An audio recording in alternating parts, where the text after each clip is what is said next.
statement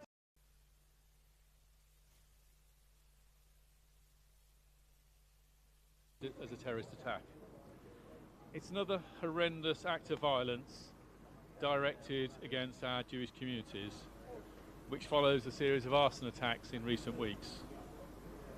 It will rightly shock and anger people across London and in the immediate communities and across the country. My first thoughts are with the two British Jews who were attacked whilst going about their daily lives, which they should be able to do freely and safely in their own local community. I also want to pay tribute to my officers who were on the scene within a few minutes and whose actions undoubtedly prevented further injury and saved lives. Indeed, before coming here today, I met with them. They are nothing short of extraordinary. They confronted a man they believed to be a terrorist who refused to show his hands, who was violent, and who continued to pose a clear threat. These were not armed officers, and they feared that he was carrying an explosive device. Using only their training, their courage and their tasers, they managed to detain him whilst they continued to try and attack and stab them. They will tell you they were simply doing their jobs, but without their bravery, I dread to think what the outcome would have been. I also want to recognise the extraordinary voluntary first responders from the community, including the Shomrim.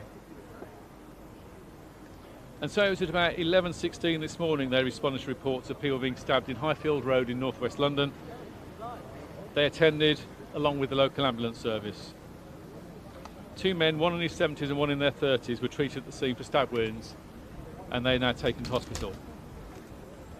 The 45-year-old man has been arrested on suspicion of attempted murder and remains in custody following a checkup at the local hospital.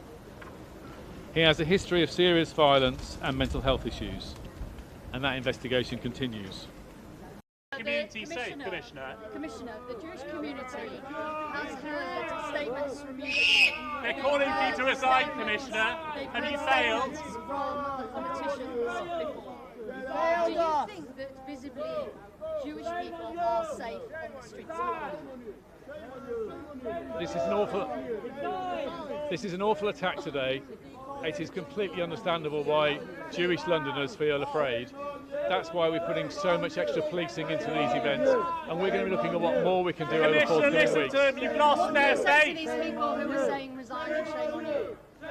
I've had so many thanks from Jewish communities over the last few weeks for all the extra policing that's done. People recognise that officers are going above and beyond to protect them, such as the officers today who put their lives on the line taking on somebody they believe was carrying an explosive device.